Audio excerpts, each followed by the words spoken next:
Good afternoon. My name is Dr. Lena Quilty. I'm a psychologist working with Canbind, and this is a video for clinicians providing tips on how to make the most of your behavioral work with your patients. I'm one of the scientists working to identify different clinical and biological predictors of response to cognitive behavioral therapy, or CBT, for depression. And an important part of CBT for depression is what we call behavioral activation.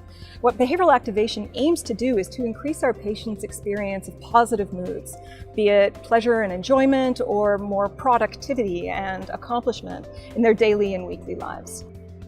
And many of the behavioral goals or homework that we plan with our patients work out exactly as intended with great effect, and other times things don't go exactly as intended. And what I'm hoping to provide to you today is 3 tips that our frontline clinicians have found to be most useful in working with their patients from a behavioral perspective. Be curious. Spend as much time asking your patients about homework that did not go according to plan or that didn't happen at all, as you do reflecting on homework that did occur and what was learned from it. This is really crucial to making sure that you have the appropriate behavioral targets in mind, as well as to optimizing your success in the week ahead.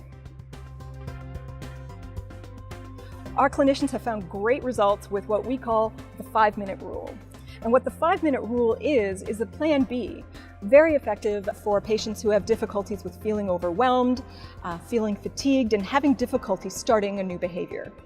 And what this does is give them a way to shape and move towards their desired behavior in a gradual way. For example, planning to exercise for 20 minutes or going for a walk for 30 minutes per day. Having a plan B if the patient is feeling overwhelmed or fatigued or having other kinds of barriers to accomplishing that goal on a given day, to know that they can fall back on plan B and just do that activity for 5 minutes alone, and that will be enough to essentially complete or have success in that goal. Make predictions, and this is really consistent with the collaborative empiricism lens of CBT. Make hypotheses with your patient about how challenging their behavioral goals are likely to be, how much of an impact it is likely to have on their mood, good or bad, and then reflect on those predictions the next time that you meet. This can really help to concretize the behavioral learning and the experiential learning that occurs in between your sessions with your patient. Your patient may find, for example, that activities are much more reinforcing than they think that they're likely to be, which can increase their motivation in future weeks. Patients may also find that they have excellent insight into how challenging an activity is likely to be, and that can be really useful to the two of you as you're problem solving about the supports that you'll need to have in place for the upcoming week.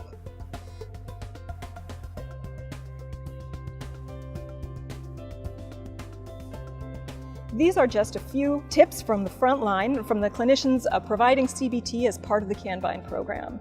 These are very much inspired by treatment protocols and manuals by Drs. Beck, Greenberger, and Podesky, and more information can be found at canbind.ca. Thanks so much.